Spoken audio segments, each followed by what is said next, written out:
Jen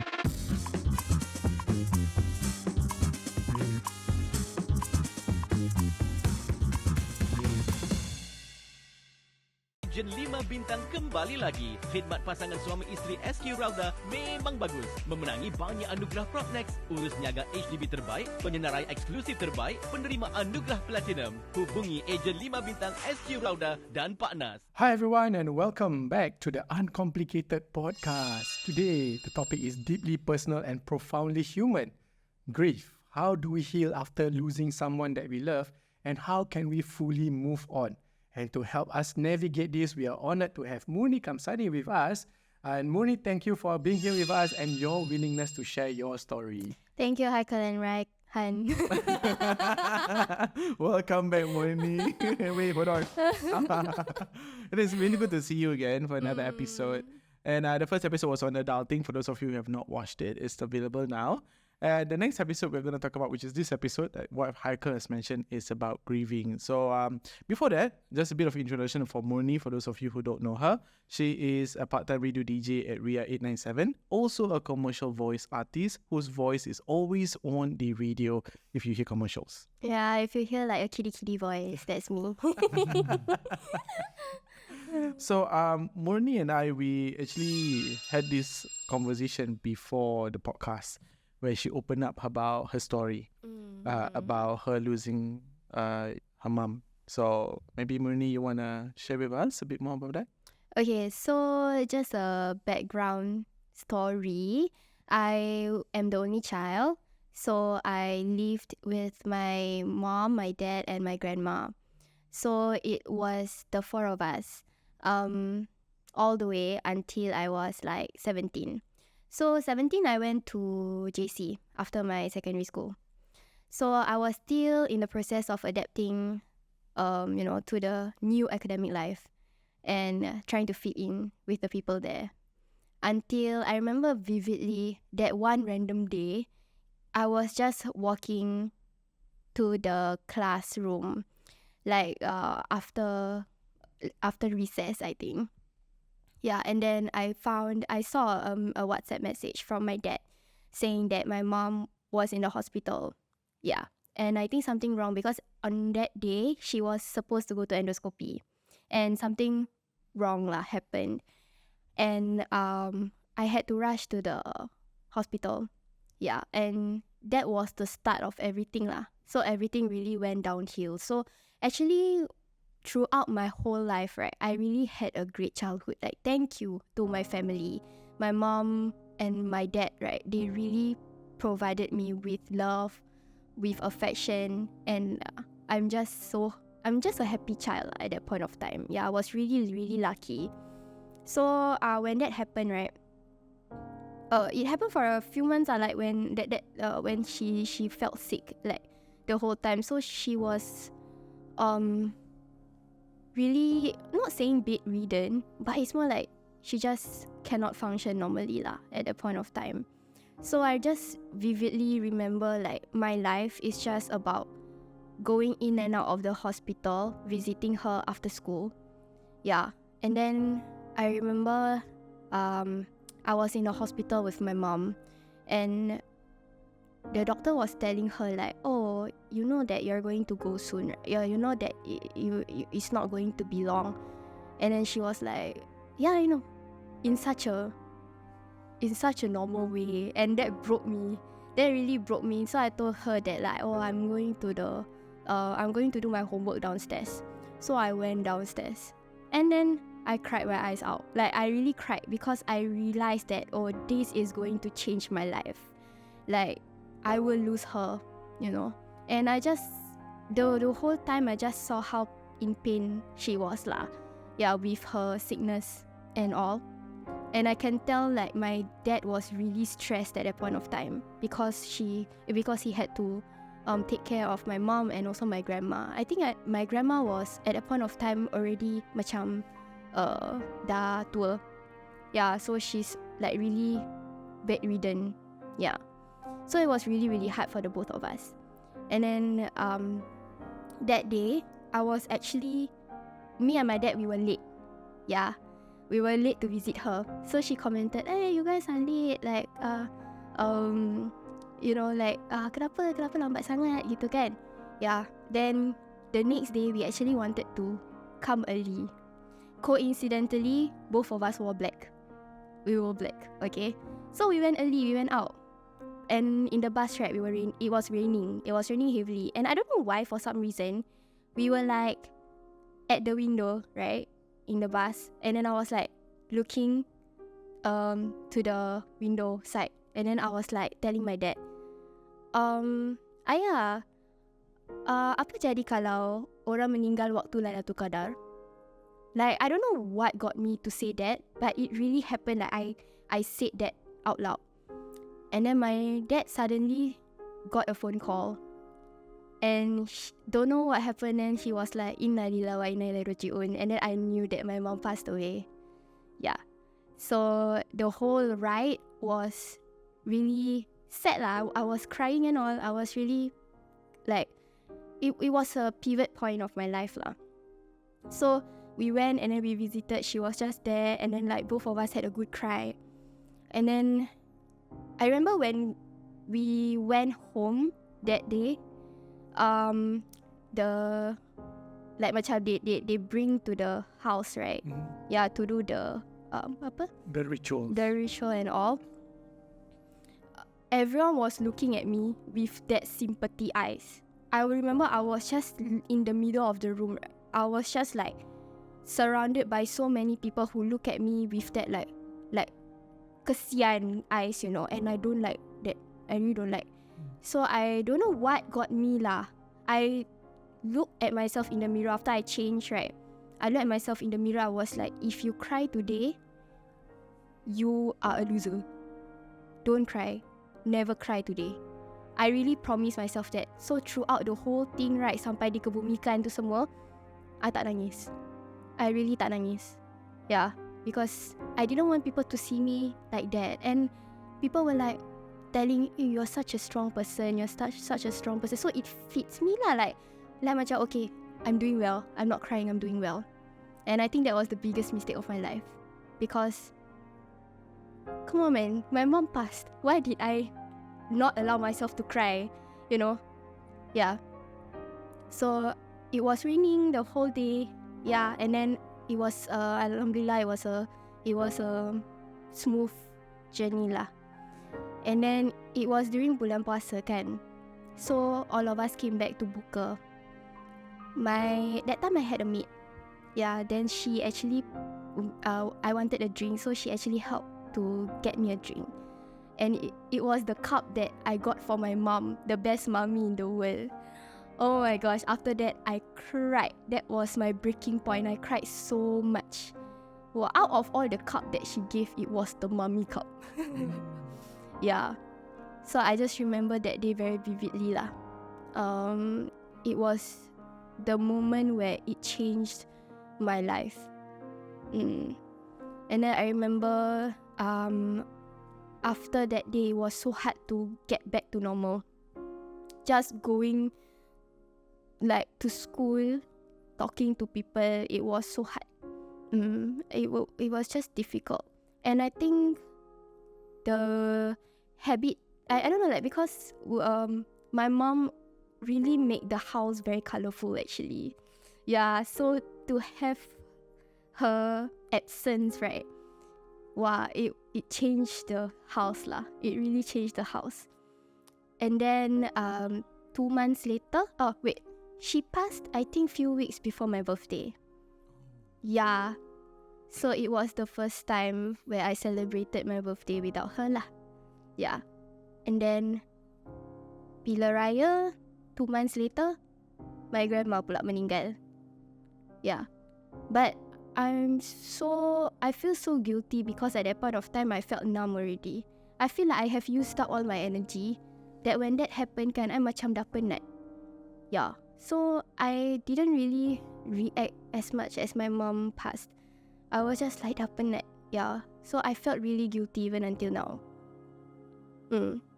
Then now it's just me and my dad lah. Yeah. Living together. Tu je. Yeah, so that's just the incident that I will remember for the rest of my life lah. Wow. Thank you for sharing this experience with us, being vulnerable and sharing the emotional turmoil that you have been through with the loss of your mom and all that struggles that you have at a very young age when you're still, not sure what to do. I mean, even for adults, sometimes they don't know what to do as well. Yeah, I felt really lost lah at that point of time. And actually during the process macam mandikan mayat juga kan, I remember I was just, in my heart I just istighfar banyak-banyak.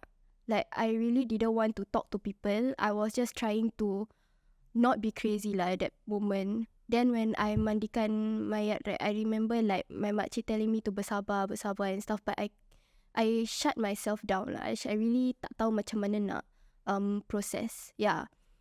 And then I remember so that's what happened lah. Oh, and I didn't want to talk to people that day because I just felt like if I talk I will cry. So bless my cousins, they really tried to soothe me, but I wasn't mentally ready yet to talk to people, so I shut them down. Like they come to me to comfort me, right, but I'm so sorry, I need my space. And they respected it. Like I wish I can apologize. Like I want to apologize for my actions lah, because I don't know, at that point it felt rude because they really want to pujuk or like they want to comfort me and be by my side, but I just shut them down. But at that point my mind is already very messy. Yeah, so it was just me trying to convince myself that everything is going to be okay. So it was just very clouded like that. Yeah. No, Haikal, everyone faces grief differently. But what is it about grief that, in psychological terms, is really, it does affect us deeply? Well, grief happens because there's that loss, right? And it's a loss where you find it hard to replace. If you lose, I don't know, a wallet or a phone, right? You can just buy another one. Right? Maybe there'll be data loss or whatsoever, but you still can get some functions back. You can still move on with something to replace it. But when you lose someone that's so dear to you and you feel irreplaceable, and you feel that especially if you have a very good relationship with them, how do you move on from there? Because that you're still supposed to carry on with life while still feeling that absence. And I think the bigger the role, the presence the person has had in your life, that absence continue to be there throughout. Yeah. True. Now, for yourself, after your mom passed away, you mentioned that the whole entire atmosphere changed, right? Did it ever? How long did it take to actually kind of eventually get things into a norm, or did it never ever set in for you?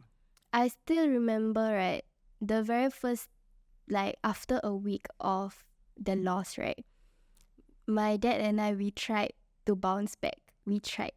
So we went to watch a movie. The movie was an action movie, but I don't know why we cried. Yeah, we felt the loss. We still felt the loss. And I remember that it felt wrong to even do activities because I remember our family really love to watch movies lah. So it's our, bonding time whenever we go out and watch movies. So like going out without her and watching action movie, which is her favorite genre, it felt wrong. It really felt wrong. And I remember thinking, oh my gosh, how are we going to bounce back as a family, and how are we going to bounce back as a person, like without her? Because she was really so present in our lives. Yeah. But I guess naturally we bounce back slowly. We I'm sorry. good. I'm good. You need tissue. I'm good. Okay. Yeah. We slowly took our time lah. I remember my dad always emphasized this, like we only have each other. That was the first thing that he said to me when she was gone. And every raya, he always emphasized to me that during the salam and bermaaf-maafan, I only have you only have me. We bounce back together. So naturally and slowly lah, we together as a family, me and him.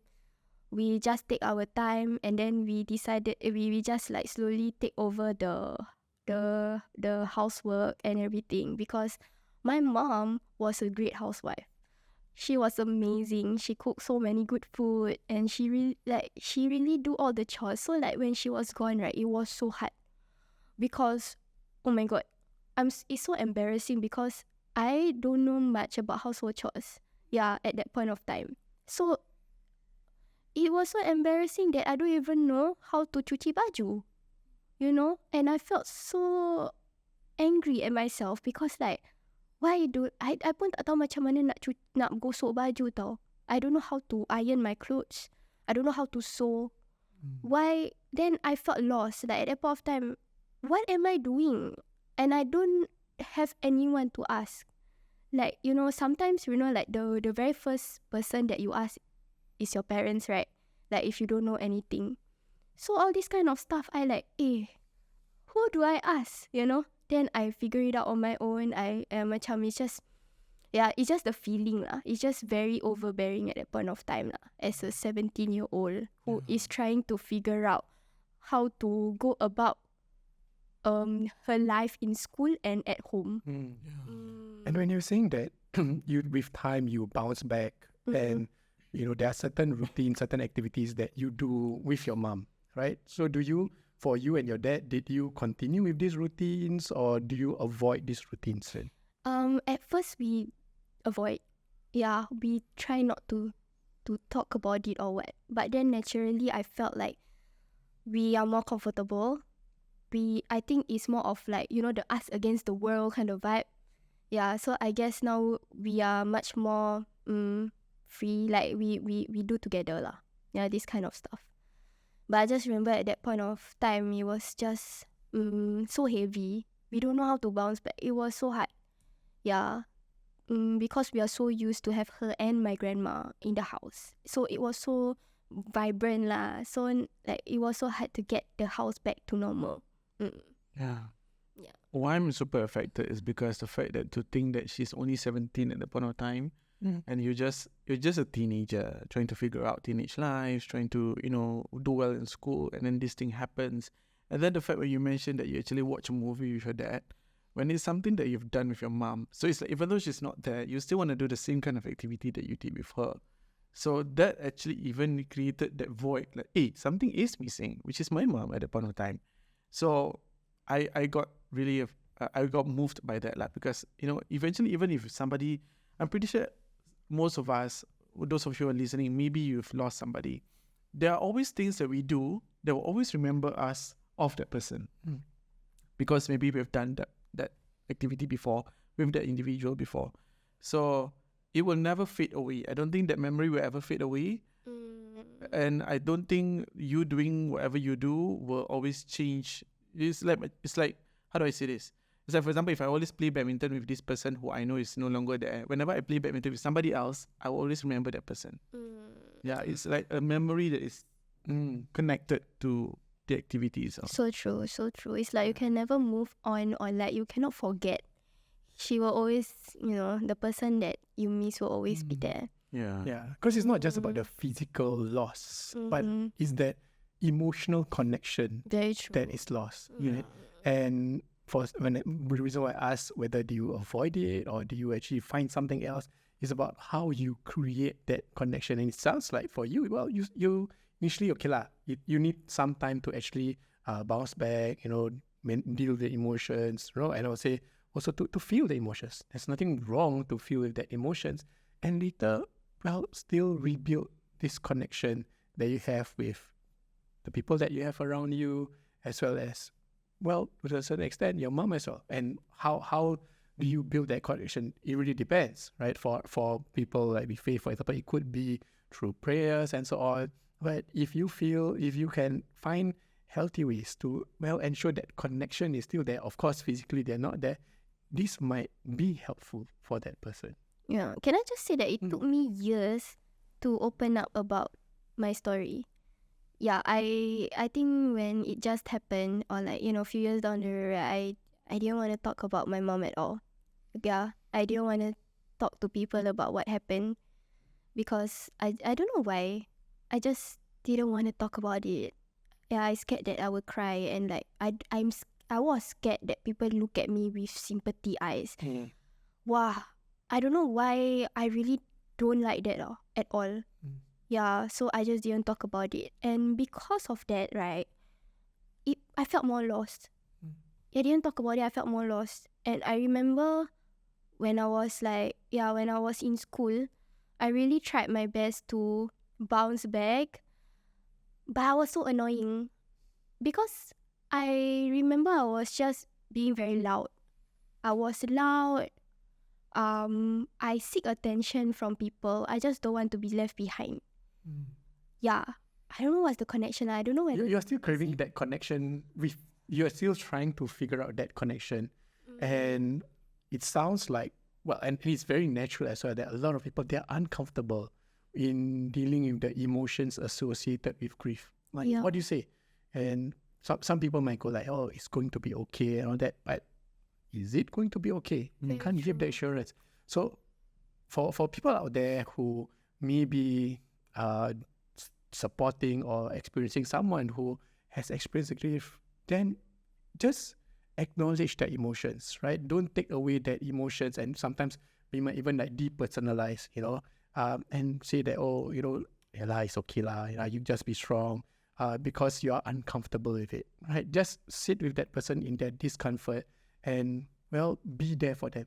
Because like I mentioned just now, that connection is what the person who is grieving needs. Yeah.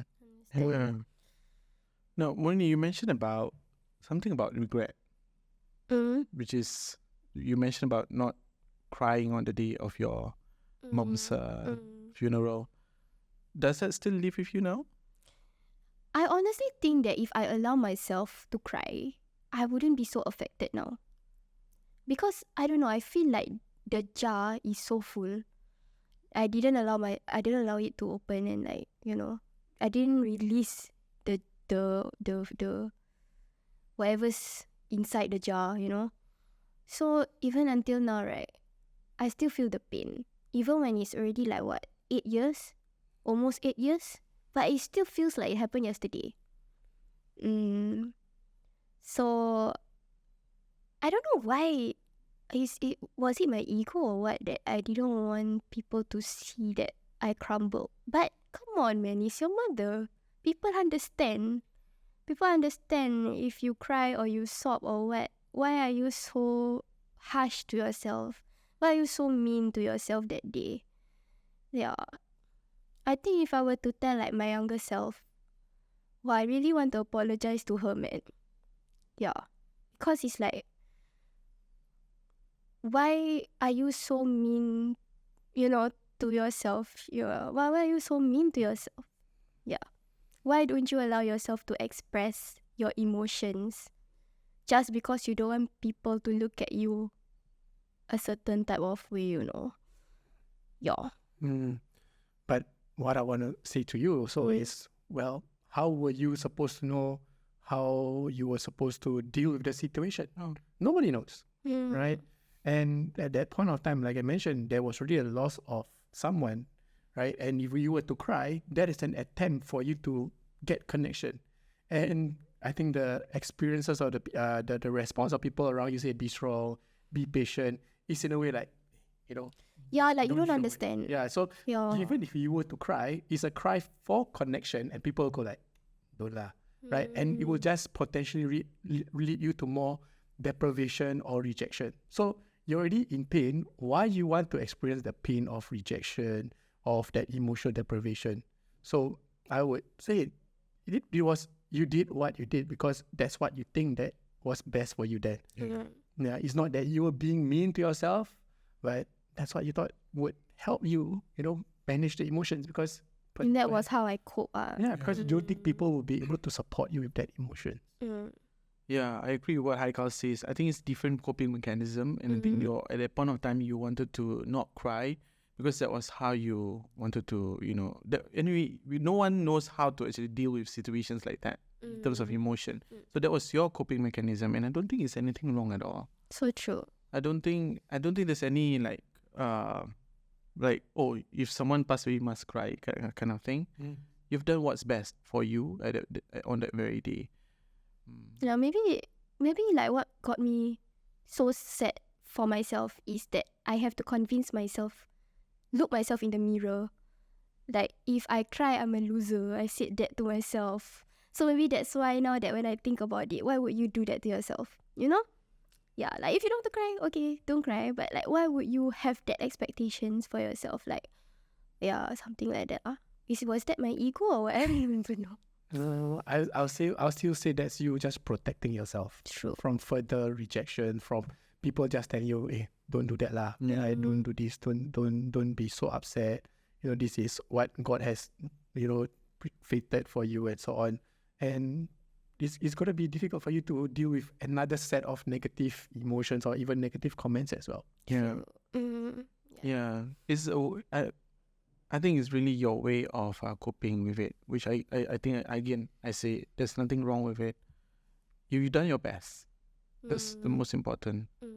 Yeah. And I think for me personally, now that it's been 8 years, if you were to look back at yourself now as compared to last time, I think you can see how much growth you had in terms of yourself individually, career-wise, Yeah. family-wise.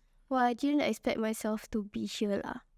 Yeah, just that's what I'm gonna say like that, because I feel like it was so hard for me to cope when I was 17 and 18, my JC years. It was so hard for me to cope because the subjects were so tough, man.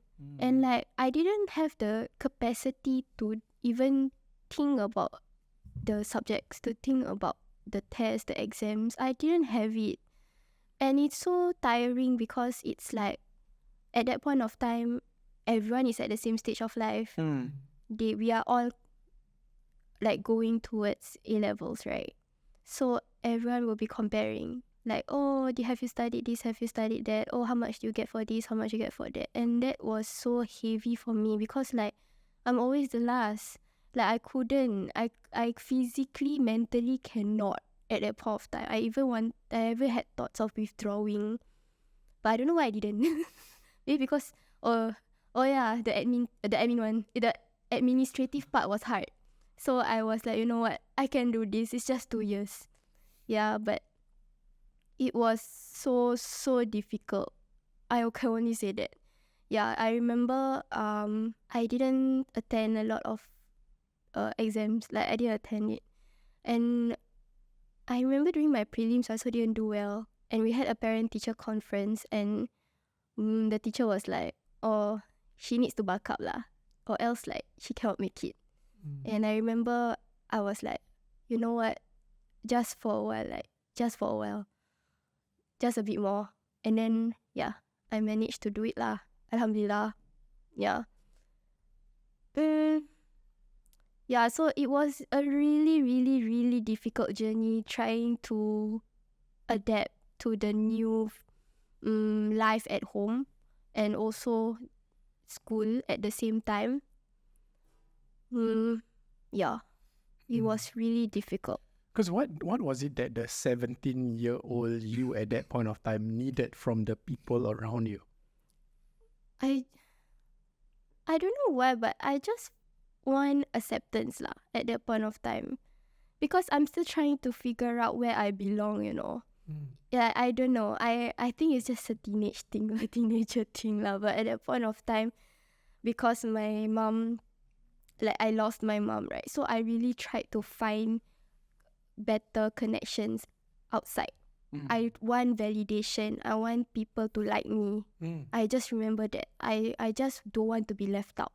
I want to find love in other places.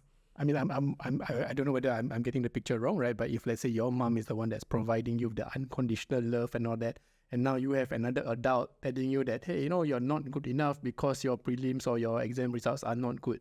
then that would be something that is tough for you while you're having all that emotional struggles. Very true. Yeah. Oh, by the way, I don't know lah. I just feel like because my mom wasn't there, so it's like the other comments also matter. Yeah, I remember back in secondary school because both of my parents, they are enough for me, right? So I was excelling. Like I excelled in school, you know. Like I was really the top 10 in school. I was top 10, you know, because I think I really had enough love, enough support. But then now that I don't have, right, then it's so hard. Yeah. So I just remember trying desperately. I was desperate trying to find people to like me. I was noisy. I was loud. I was trying to be funny. So like I said, you were still looking for that connection, which people don't know how to provide that connection to you. You know, so you were doing what was the best you think for you at that point of time. Yes, right? yes. So for anyone out there who is struggling with the emotions and you don't know what to do, well, don't be too hard on yourself. Don't blame yourself, especially if it's because you know if you were to express your emotions, you were to share with other people, you are potentially just going to get like pushback, you know. And for those who are having people who are providing that, who are searching for that connection and support for you, be there for them, right? And even the emotions are uncomfortable for you, it's okay. Sit with them. Your role is not to problem solve that uncomfortable feeling that they have. Just be there. Just be there. Just physically be there and be present. Yeah. Like sometimes just hearing or like listening to our problems is enough. You don't have to have solutions. Yeah. Because there's no solutions. So Yeah. true. I don't think time will ever heal the loss of somebody, but it's How you cope with it, how I you feel. cope with it, I guess. Yeah, people always say like, oh, time will pass. Like, you know, it's like you'll be okay, you'll be fine. It's been 8 years. It's been 8 years, Yeah. and it's still the same. I will still like just random days or like random nights. I will just think about her, or like I will just dream about her, and then suddenly I'll be like, oh my god, I miss the house. It can just be like a simple dream of us having dinner together as a family. And then I wake up to my, just wake up and I'm just like, oh, this is the reality. Yeah. You know, it's hard lah. Grieving is very lonely, I can say. Yeah, I feel like you can grieve at the same time over the same person. But the journey itself, you are alone. Because everyone has different timeline in terms of like grieving and different coping mechanisms. Exactly. Right. Yeah. Like for you and your dad as well, right? Was your coping strategies the same?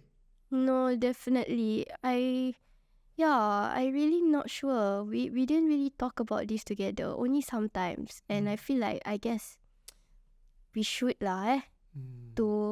to make ourselves feel better. That might help, because that would also help for you to find that connection with your dad. But even then, the ways that you grieve and the way that he grieve will be different. Because the relationship that you have with your mom, he had with your mom, will also be different as well, right? The Yes. words that she has said to you, that she has said to him, there's no one linear way, you know. And then people may be talking about, oh yeah, there are 5 stages of grief or whatsoever.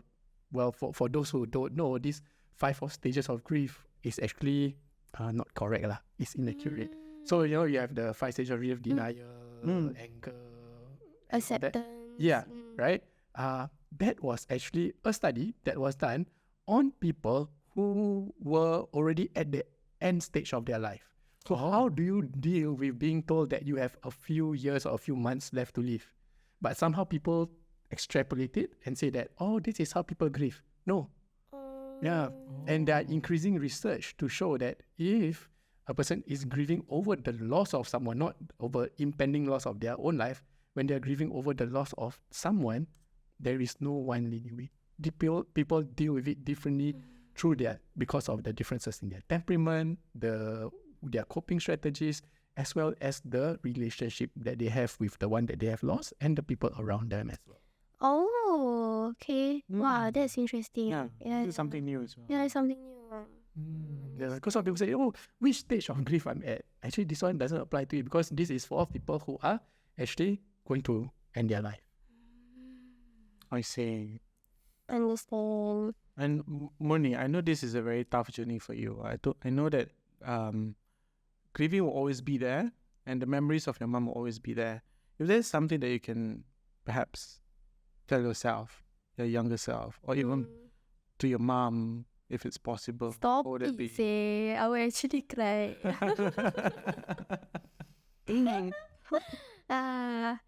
Something that I can say to myself, is it? Yeah. My younger self.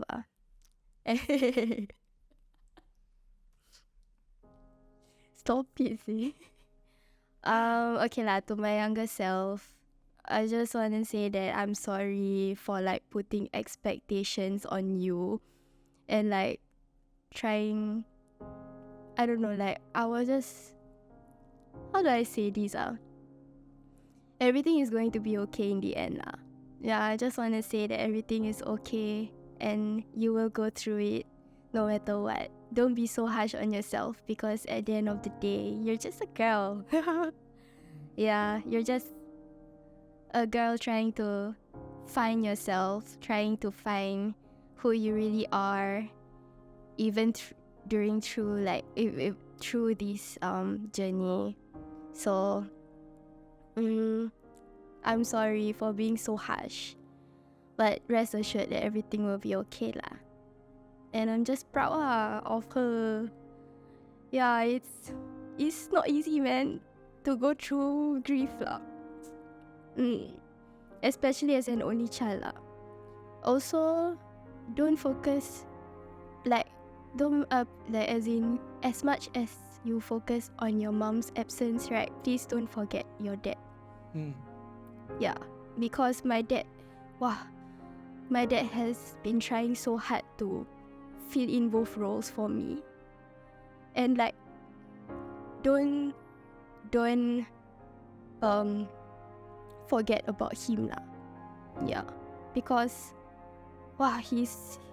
he really tried so hard lah. He really tried so hard to be there for me as a mother and a father. But like I always tend to disregard that just because I think about my mom's absence. So yeah, if I can turn back time, I would wish to spend more time with my dad. Yeah, and always tell him that I'm thankful for all the things that he have done. Yeah. And to my mom, I'm so sad that you don't see me graduate. Oh, and I'm sorry that last time I don't wear the mermaid dress that you want me to wear. Sorry, but just for context, like my mom really wanted to see me wear like a mermaid, like as in the mermaid dress, you know, for Raya, but I didn't want because at that point of time I wasn't really into fashion. But then now I have been wearing it because I keep thinking like, oh, she would, because yeah. But to my mom, like I'm sorry lah if there are times where I wasn't a good daughter, and I'm sorry for everything. Yeah. Thank you for showing me the love and affection ever since I was young. You've really been a good mother to me. Losing you was I wasn't expecting it lah. Yeah. But I'm okay. I wish you can hear me. Yeah, I wish you can hear me in the radio, because you always listen to radio. Yeah. Who's going to be by my side, when I get married?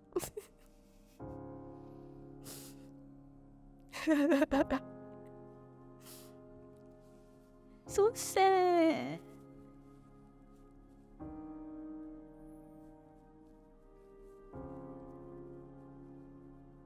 Yeah.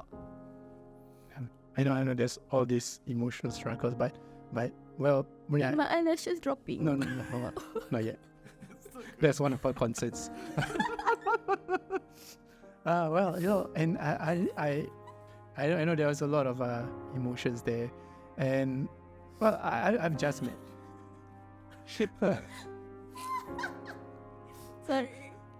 Yeah, I've just met you, but I do think that from hearing what you said, you have grown since that time, and I don't know how it works, whether your mom will be able to hear radio or whatever, but you have grown to someone that your mom can be proud of. Absolutely. Oh my God, stop. But it's Don't true. say that. I think it's true. It's true. Because if you didn't tell me that you had lost your mom, I would have thought that your mom and your dad have been really good to you, raising you up.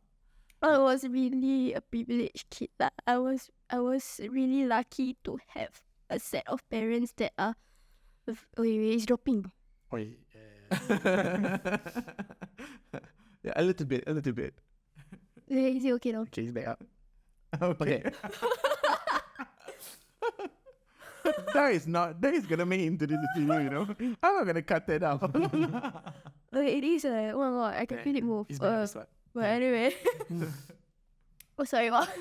Say it again. Yeah, so if you would have told me that you didn't had a mom, I would have thought your mom and your dad had really done it so well to raise you up, because look at you, girl. Oh my gosh. I was just really lucky. They really showed me enough support and love throughout my time. And yeah, I really felt so loved, and I have enough support. So I was really, I'm just grateful to have that.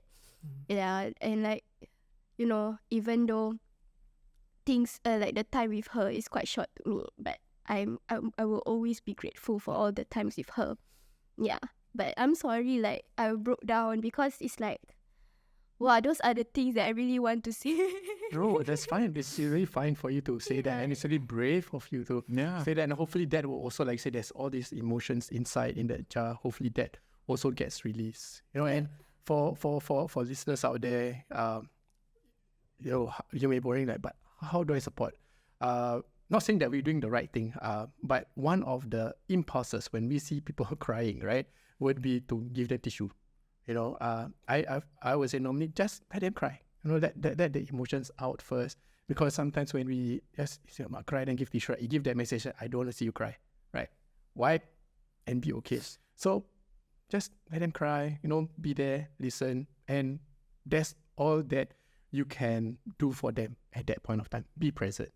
Yeah, I think, it's just that sometimes, I think it's really important to let these things out. It can be very childish, like the mermaid dress and all, but it's just that, wow, I think those are the kind of things that really make me feel regret. I should have worn that mermaid dress that she wanted.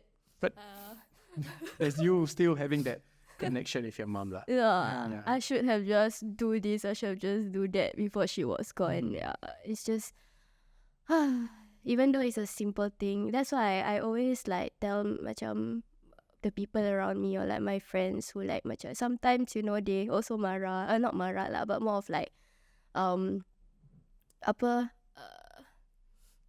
they were complaining about the moms nagging and all, but wow, if I would love to be in your shoes, just accept the nagging.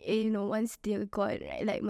You would do the way I would do anything, right? Just to hear my mom nag to me, to show that, she cares. She really cares, so the way I would do anything just to hear her yep, for me to clean my room, for me to vacuum the house and stuff. Yeah, so just, I know this, I'm not sure, how do I say this, some people are lucky to have those parents so appreciate while it lasts Yeah. And given that with Raya coming up, there might be people out there who maybe it's their first Raya without someone that their loved one, right? And maybe struggling with their emotions. Would you be able to share some strategies or some ways that will help them tide through these emotions? Oh, I remember the first Raya without her, it was painful the first Raya, the salam-salaman that one, It was I usually didn't cry that much lah during salam, but that was I was sobbing with my dad, and like that was a time like where he said to me like we only have each other, so let's stay strong for each other. That's what he said, and I still kept that close to my heart lah. And I remember just like Raya just didn't feel the same. It wasn't happy at all. You know the lyrics macam diorang cakap apa? What was the lyric like yang ada lagu raya like orang yang tiada, that kind. Oh, that one. There is a song I forgot, but there is also a lyric about mentioning about those who are not here, right? I wasn't able to relate that much, but that was the year where I felt so sad, you know. Yeah, I don't know. I'm not sure what strategies I have. I just go there and just surround myself with people, and like I'm thankful that my other family members, my cousins, my aunties and uncles, they are very supportive and very lovely lah. They just like accept us, you know, like layan kita semua, you know, like as per normal, and I think that helped a lot. Instead of like looking at us like, oh, they went through a lot, you know. I think it's Liven up the mood. The mood. Like, thank you. So I guess it's surrounding yourself with people. Yeah. And also I think to be comfortable with your emotions, not having to feel that, well, you know, you have to be happy, you have to, you know, just be like other people as well. Because if it's your first raya without someone that you love, right, that loss, that absence will be felt as well. Yes. So you don't have to be okay. I remember the very first few months, I really tried my best to make people think that I'm okay. I was smiling, I was laughing. That's why I had that like funny. I don't know. Like I always tried my best to be funny in school. Or like I always surround myself with people and hee ha ha, you know. But only God knows when I go back, the feeling is just like different. Yeah. But then, like, you know, as I get older, I start to embrace these feelings and emotions, right? I realized that, it's fine. It's really fine. I don't have to be funny. If people like me, they like me. If they don't, it's fine. You can be the best, you know, strawberry, but not everyone likes strawberry, what? Yeah. Wow. Yeah. Morning. Thank you so much for sharing with us your story. Thank you for having me. I really appreciate it. Free therapy. I've never had therapy before. That's good. Right. So to our listeners, grief is a journey. There's no one way for you how you achieve that destination. And it's okay for you to take your time. Feel your emotions, and if you have someone there who's feeling that loss, be there for them. Be that connection for them. And if you need to get emotional support, don't be shy to do that. All right? Yeah, and if you know somebody who may benefit from this episode, do share with them. And we will see you next week for more self-care and self-growth. With that, don't forget to uncomplicate The complicated. Bye, guys.